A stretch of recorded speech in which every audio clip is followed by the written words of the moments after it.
देखो ये प्रश्न काफी अच्छा इस सेंस में है क्योंकि इसमें हमें जो हम लोग अभी तक मेहनत कर रहे थे वो मेहनत होती है एक लेबर वाली, है ना। जो लेबर होता है वो क्या करता है बेचारा, उसको बता दो कि यहाँ से ईंटें उठा करके यहाँ पे रखनी है तो वो अपना रखता रहता है। एक होता है कि आप दिमाग से सोच रहे हो, आपको चीजें दिख रही हैं, है ना। कोई वैज्ञानिक है वो तो बहुत ही हाई फाई लेवल का दिमाग लगा करके कुछ सोच रहे हैं, लेकिन ये थोड़ा सा दिमाग चलाने वाला प्रश्न है। तो इसमें क्या दे रखा है, इसमें दे रखा है यार कि बहुपद है, px है, gx है, qx है और rx है, और ये सारे विभाजन एल्गोरिदम को संतुष्ट करते हैं। वो मैंने लिखा नहीं है लेकिन वो प्रश्न में दे रखा है, वो आपको प्रश्न यहाँ पर स्क्रीन पर दिख जाएगा।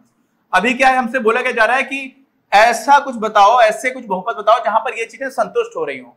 अब यहाँ पर क्या लिखा हुआ है, पहले तो हम लोग देखिए, सबसे पहले इसमें क्या करते हैं कि जो हमारी स्टैंडर्ड फॉर्म है किसकी, विभाजन एल्गोरिदम की, उसको देखते हैं। वो क्या लिखी हुई है, px को हम लोग क्या करते हैं किसी gx से भाग देते हैं, हमें क्या मिलता है, qx मिल जाता है, फिर शेष मिलता है rx। ये हमारी एक स्टैंडर्ड फॉर्म होती है, ठीक। अब देखिए घात px जो है वो qx के बराबर हो। px क्या है, जिसमें आप भाग दे रहे हैं, और हमें पता है कि जिसमें हम भाग देते हैं उसमें अगर gx की घात घट जाएगी अगर हमें qx की घात निकालनी है, और यहां पर px क्या है, जिसमें भाग दिया जा रहा है। तो अगर मान लो इसकी घात 4 हो, मान लो थोड़ी देर के लिए, और gx की घात 1 हो, तो हमें पता है कि qx की घात हमें कितनी मिलेगी, 3। लेकिन यहाँ पे दिया क्या गया है, दिया गया है कि यार देखो px जो है आपका, उसकी घात qx की घात के बराबर है। इसका मतलब ये 4 है तो यहां पर भी 4 होना पड़ेगा। तो अगर हम यहां पे 4 कर देंगे तो वो कब हो सकता है, जब ये 0 हो जाए। क्यों, क्योंकि इन दोनों को क्या गुणा हो रहा है। तो जब गुणा होता है दो बहुपदों का, जैसे मान लो x स्क्वायर धन 1 में आप x माइनस 1 को गुणा कर रहे हो, तो जो भी बहुपद मिलेगा उसकी घात मैं पहले ही बता सकता हूं, 2 यहां पर है, 1 यहां पे घात है, जो भी बहुपद आएगा उसकी घात 3 होगी। घात जुड़ जाती है जब गुणा करते हैं, ये तुम्हें बचपन से पता है, बचपन से मतलब 8th क्लास 7th क्लास से तो पता है ही यार, है ना। तो यहाँ पर हमें मिल जाएगी घात 3, और इसका मतलब यहां पर अगर इन दोनों का गुणा हो रहा है तो इधर भी 4 हो, इधर भी 4 हो, या जो भी हो, 4 की जगह 3 हो, 2 हो, फर्क नहीं पड़ता, लेकिन हमें यहां पर gx 0 होना चाहिए। किसका, 0 घात का, ना कि 0। तो किसकी घात 0 होती है, किसी भी कांस्टेंट टर्म की घात 0 होती है। किसकी, किसी भी कांस्टेंट टर्म की घात 0 होती है। मजाक कर सकते हैं इसमें, पता है क्या, एक ऐसी संख्या है जिससे आप किसी में भी गुणा करोगे तो हमेशा वही मिल जाएगा। 1 से आप किसी बहुपद में गुणा करोगे तब भी आपको वही मिलेगा। तो अगर आप 1 से गुणा कर देते हो और 1 की घात कितनी है, 0 है, तो फर्क ही नहीं पड़ेगा, है ना। तो फर्क ही नहीं पड़ेगा, यहां पर आपको जो भी मिलेगा उसकी घात उतनी ही बनी रहेगी, ठीक है। और एक और बात समझ लो इसमें, अब आप 1 की जगह 2 कर दो, या कोई दूसरा कांस्टेंट उठा लो, नहीं तो लोग दुखी हो जाएंगे। 2 कर दिया, यहां पर आपने लिख दिया 2x धन 2, यहां पे लिख दिया आपने x धन 1। अब सोचो यार, 2 से आप गुणा कर रहे हो तो 2x भी हो जाएगा, ये भी 2 हो जाएगा, और ऐसी स्थिति में जो आपको रिमाइंडर मिलेगा ना, जो शेष मिलेगा, हमेशा 0 मिलेगा। देखो ये थोड़ा सा कॉन्सेप्ट वाली बात है, समझने की कोशिश करना।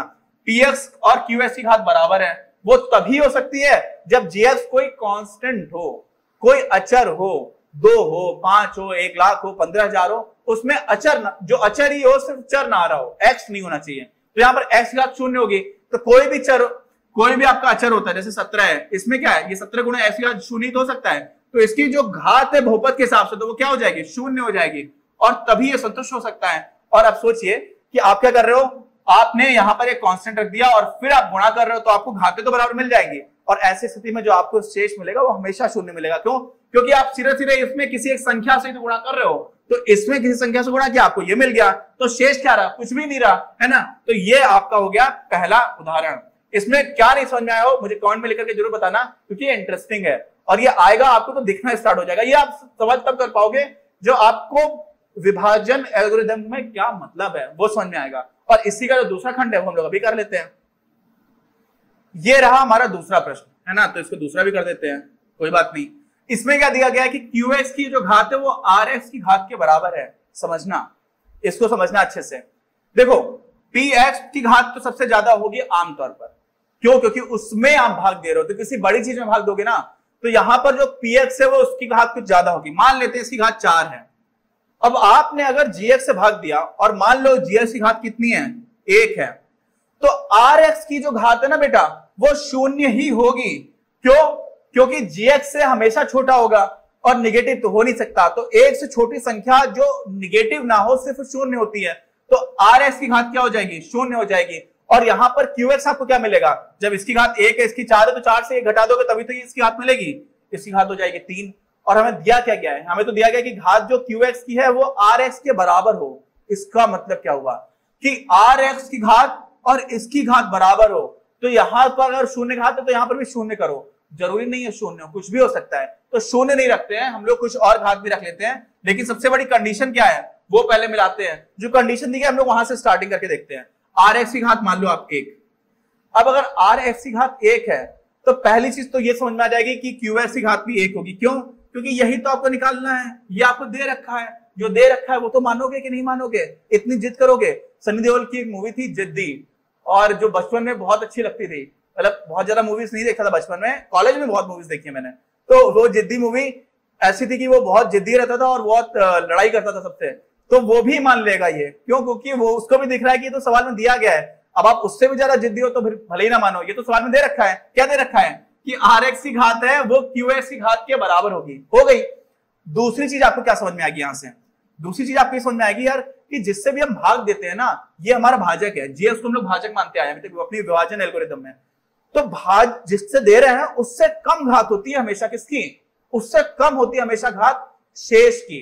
तो यहां से 1 से ज्यादा होनी चाहिए इसकी घात। अब 1 से ज्यादा कितनी हो सकती है? कुछ भी हो सकती है, 2 भी हो सकती है, 3 भी हो सकती है, 4 भी हो सकती है, 5 भी हो सकती है, कितनी भी कर सकते हो आप, 1 लाख भी कर सकते हो। लेकिन हम बेवकूफ थोड़ी ना है, हमें क्या करना है, हमें अपनी मेहनत कम करनी है, हमें उदाहरण निकालना है। तो उदाहरण, आसान उदाहरण तब निकलेगा जब हम बहुत छोटे छोटी चीजों का काम करेंगे। बड़ी चीजों का काम करेंगे तो हमें बहुत ज्यादा कैलकुलेशन करनी पड़ जाएगी। तो 1 से बड़ी हो, इतना है कंडीशन। तो 1 से जो अगला बड़ी संख्या है 2, हम उतनी कर देते हैं। हम क्यों 3, 4, 5 के चक्कर में पड़े? तो हमने इसकी घात 2 वाला पकड़ लिया। अब समझो, इसकी घात अगर 2 है और इसकी घात 1 है और इन दोनों का गुणा हो रहा है, तो इनका गुणा होने के बाद से जो भी हमें मिलेगा उसकी घात कितनी होनी चाहिए? 3 होनी चाहिए। इसका मतलब कोई ऐसा बहुपद होगा, 3 घात के बहुपद में आप 2 घात के बहुपद से जब भाग दोगे ना, तो आपको 1 घात का जो बहुपद मिलेगा वो क्या हो जाएगा? वो आपका क्यू एक्स हो जाएगा। और आर एक्स जो है वो या तो शून्य का भी हो सकता है, 2 से कम में 1 भी आ सकता है, 0 भी आ सकता है। इसलिए इसका उदाहरण बनाने के लिए पहले से ही आर एक्स को किसी 1 घात का मान लेते हैं। अब हमने क्या किया, हम उल्टा चलते हैं, उल्टा चल करके देखते हैं। मान लिया आर एक्स हमारा कोई 1 घात का, 1 घात का सबसे आसान समीकरण बहुपद क्या होगा? समीकरण नहीं, बहुपद एक्स हो जाएगा ना। इसमें एक गुणांक है और इसमें बाकी कोई पद भी नहीं लिखा है, तो हमने एक्स मान लिया। अब क्या किया, जितनी घात इसकी है उतनी ही घात किसकी हो? इसकी भी घात हो। तो ये जरूरी नहीं है एक्स है तो ये भी एक्स हो, घात बराबर हो। घात बराबर के लिए हमने इसको थोड़ा और आसान जो था कुछ दूसरा ले लिया। ये हमारा x धन 1 हो गया। क्या ये? अब क्या कर देंगे, जीएक्स है 2 घात का करें। क्यों? क्योंकि अगर 2 घात का नहीं होगा तो आपको 1 घात का मिल ही नहीं सकता है, या 2 हो या 3 हो या 4 हो, 1 से बड़ा होना चाहिए। और 2 घात का हम क्यों ले रहे हैं? क्योंकि 1 से तो बड़ा है, जिससे हमारा काम चल जाएगा और साथ में हमें आसान भी तो बना के रखना है। तो हम क्या करेंगे, कोई भी 2 घात का समीकरण ले लिया, x की घात 2 धन 5। अब हमें यहाँ पे px जो है वो हम क्या करेंगे, इन्हीं को गुणा करके और फिर ये जोड़ करके निकाल देंगे तो हमारा px मिल जाएगा। कोई भी इसका उदाहरण हो सकता है। अब कर ही देते हैं, जब इतना किया है तो क्या हो जाएगा, x की घात 2 5 और x धन 1, x की घात 3 हो जाएगा धन 5x हो जाएगा। यहाँ पे क्या करेंगे, x की घात 2 मिल रहा है, फिर यहाँ से आपको 5 मिल रहा है। तो देखो यहाँ पर 5x, यहाँ पर x2 तो इसको पहले लिख देंगे क्योंकि घटते हुए क्रम में लिखते हैं हम लोग, अच्छा सा है ना, जो हमारी स्टैंडर्ड फॉर्म है वो हमने लिख दिया। ये आपका क्या आ गया, इन दोनों का गुणा आ गया। और साथ में आपको x जोड़ना भी है, तो आप एक और x जोड़ोगे तो क्या हो जाएगा, 5x के साथ एक x जोड़ोगे तो क्या मिल जाएगा आपको, ये मिल जाएगा, यही आपको उत्तर हो जाएगा। तो क्या हो जाएगा, ये हो जाएगा, देखो सही से देखना, x की घात 3 धन x की घात 2 धन 6x धन 5। ये आपका एक ऐसा उदाहरण हो गया जिसमें आपकी क्या है, qx की घात कितनी है 1, वो आपकी rx की घात के बराबर है या नहीं है। वहीं से स्टार्टिंग की थी वो तो होगा ही, लेकिन साथ में ये तब होगा जब इसकी घात वहां से बड़ी होनी चाहिए। ये कंडीशन होती है ना, विभाजन एल्गोरिथम में ये हमेशा ही होता है। और साथ में ये संतुष्ट करना चाहिए, तो ये तो हम गुणा भाग करके निकाल दिया, इन दोनों को गुणा कर दिया, इसको जोड़ दिया तो ये आपको मिल गया। ठीक, ये हमारा एक उदाहरण हो गया। अब इसी का आखिरी प्रश्न तीसरा, वो हम लोग अभी से फट से कर लेते हैं उसको भी।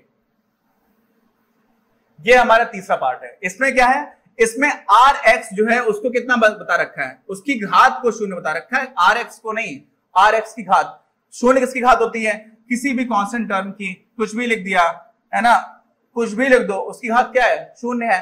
तो आप क्या करेंगे, यहां से स्टार्ट करते हैं, यानी कि आपकी जो घात है वो 0 है, तो कोई भी कांस्टेंट टर्म होगा आपके किसमें, शेष में।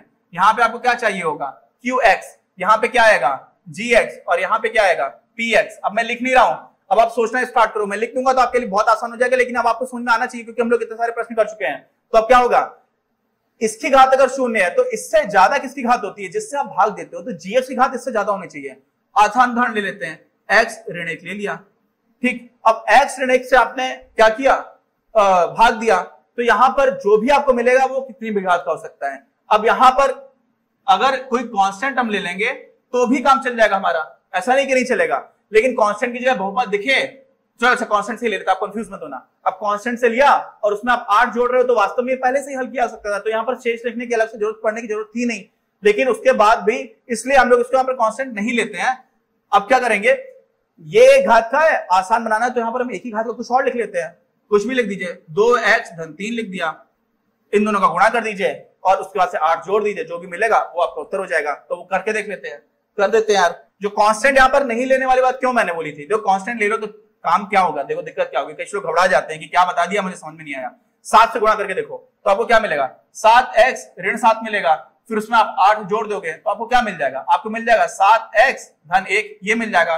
तो आप उसको अलग अलग तरह से, ऐसे आपने लिखा है यहाँ पे 7x धन 1 लिखा। अब आप इसमें x माइनस 1 से जब भाग दोगे ना, क्या करोगे, मैं क्या कहना चाह रहा हूं, x माइनस 1 से आपने भाग किसको दिया, 7x धन 1 को, तो क्या जाएगा, 7 बार आपने भाग दिया तो 7x मिल गया आपको, माइनस 7 मिल गया, तो यहां से ये ऋण हो गया, ये धन हो गया, ये कट गया, ये धन 8 हो गया, ये आपको मिल गया। तो शेष क्या मिल रहा है, 8 मिल रहा है, भागफल क्या मिल रहा है, 7 मिल रहा है, भाग किससे दे रहे थे, x माइनस 1 से, और यहां से आप 7x धन 1 लिखोगे तो ये सेटिस्फाई तो कर गया, कोई दिक्कत नहीं थी। बस मैं ये बोलने की कोशिश कर रहा था कि इसकी जगह अगर आप कोई बहुपद लिख दोगे तो ज्यादा अच्छा दिखेगा लोगों को, किसको, क्योंकि बहुपद की बात हो रही है। काम तो हमारा ये भी चल गया, यहाँ पे घात rx की देखो 0 है, 8 की घात क्या है, 8 की घात 1, ये मत बोल देना कि 8 की घात 1 है, 8 की घात 1 तो है ही, लेकिन हम लोग बहुपद में घात किसको बोलते हैं, जो हमारा चर पद होता है। चर पद क्या होता है, x है मान लो यहाँ पर, तो x की घात तो 0 है, क्योंकि x की घात 0 क्या होती है 1, और 8 को आप लिख सकते हो 8 गुणा 1, तो 1 को क्या लिख दिया आपने, x की घात 0 फिर से, समझ में आ गई बात। तो यहाँ पर ये भी सही है, और इसके लिए मैं दूसरा उदाहरण दे रहा था, वो क्या दे रहा था, वो ये दे रहा था,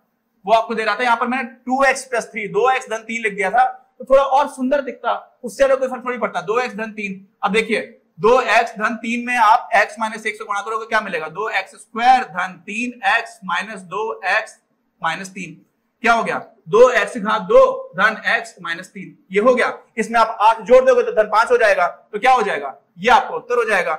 ये कितने भी उत्तर हो सकते हैं यार, यहाँ पे तो हमें एक उदाहरण देना है, कितने भी बना सकते हो आप, इनफाइनाइट बना सकते हो, नहीं बना सकते हो, लेकिन हमें ये सोचना है कि हो क्या रहा है वो, प्लस हमें उत्तर निकालना है तो हम आसान तरीके से निकालें। कैलकुलेशन में बहुत मेहनत करने की जरूरत नहीं है, दिमाग से आप सोचिए कि हो क्या रहा है, ठीक है। तो हम लोगों ने अपनी पूरी एक्सरसाइज खत्म कर ली।